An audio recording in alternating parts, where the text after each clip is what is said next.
তবে সত্যিই কি পুজোর আগে লক্ষ্মীর ভাণ্ডার 1000 টাকা ও 1200 টাকা থেকে 1500 টাকা ও 1800 টাকা হতে চলেছে বেড়ে? তবে জানতে হলে আমার পুরো ভিডিওটি দেখুন এবং আমার পাশে থাকুন, সাবস্ক্রাইব করুন এবং নতুন নতুন ভিডিও পেতে। তাই বেশি না কথা বলে দেখে নেওয়া যাক পুরো ভিডিওটি। পশ্চিমবঙ্গ সরকারের সবচেয়ে জনপ্রিয় প্রকল্পটি হলো লক্ষ্মীর ভাণ্ডার প্রকল্প। রাজ্যে মুখ্যমন্ত্রী মমতা বন্দ্যোপাধ্যায় ক্ষমতায় আসার পর থেকে সমাজে বিভিন্ন শ্রেণীর জন্য একাধিক কল্যাণরূপী প্রকল্প চালু করেছেন। এর মধ্যে হলো একটি লক্ষ্মীর ভাণ্ডার প্রকল্প। মহিলাদের জন্য এই ভাতা প্রকল্পের সবচেয়ে আলোচিত ও বহুল প্রচলিত। এই প্রকল্পের সকল মহিলারা টাকা দেওয়া হয়, তাই এই একটি সর্বাপেক্ষক বহুল জনপ্রিয় হয়ে উঠেছে। বর্তমানে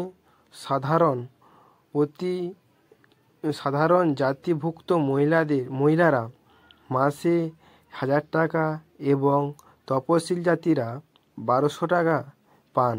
তবে সম্প্রতি জোরালোভাবে শোনা যাচ্ছে যে এই ভাতার বৃদ্ধি পেতে চলেছে। এর কারণ হিসেবে বলা হচ্ছে, সামনে রয়েছে বিধানসভা নির্বাচন।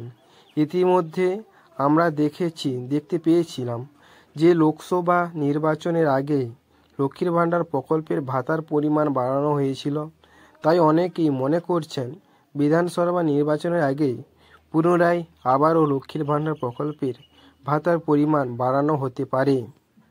অনেকেই মনে করছেন দুর্গাপুজোর আগেই যদি সত্যি এই ঘোষণা আসে তবে তা মহিলাদের জন্য বিরাট বড় আনন্দের বার্তা। কারণ রাজ্যে কয়েক কোটি মহিলারা প্রতি মাসে এই প্রকল্পের মাধ্যমে আর্থিক সাহায্য পান, যা সংসারের খরচ চালাতে ও দৈনন্দিন দিনের চাহিদা মেটাতে কিছুটা হলেও সাহায্য হয়। তাই এই প্রকল্পের ভাতার পরিমাণ বাড়ানো হলে সকলেই সুবিধা হবে এবং সকলে ভীষণভাবে উপকৃত হবে বলে মনে করছেন। লক্ষ্মীর ভাণ্ডার প্রকল্পটি কবে চালু হয় এবং কেন চালু হয়েছিল তা জানতে হলে আমার পুরো ভিডিওটি দেখুন। এখানে বলেছি লক্ষ্মীর ভাণ্ডার প্রকল্প চালু হয়েছিল 2011 সালে আগস্ট মাসে। এরপর থেকেই এখনও পর্যন্ত এই প্রকল্পে বিনামূল্যে সকলেই টাকা পেয়ে যাচ্ছেন। উদ্দেশ্য ছিল রাজ্যের গৃহবধূ অর্থনৈতিক নির্দেশ বা তাদের সংসারে সামান্যভাবে আর্থিক সহায়তা করা। প্রকল্পে শুরু হওয়ার পর থেকেই এটি একটি বিপুল সাড়া ফেলে দিয়েছিল রাজ্য জুড়ে। মহিলারা এই প্রকল্পের সুবিধা লাভ করতে থাকেন। অল্প কয়েক বছরের মধ্যেই লক্ষ লক্ষ মহিলা এবং প্রকল্পের নাম নথিভুক্ত করেন।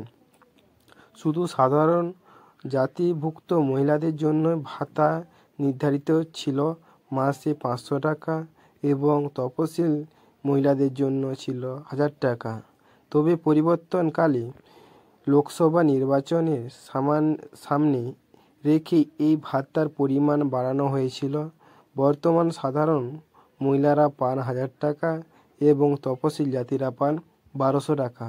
তোমাদেরকে বলে রাখি, যারা নতুন করে লক্ষ্মীর ভাণ্ডার প্রকল্প আবেদন করেছেন তারা দুয়ারে সরকার ক্যাম্পে আবেদন করুন এবং তোমরা যদি ভাগ্য ভালো থাকে তাহলে আপনারা দুর্গাপুজোর আগেই টাকা পেয়ে যাবেন।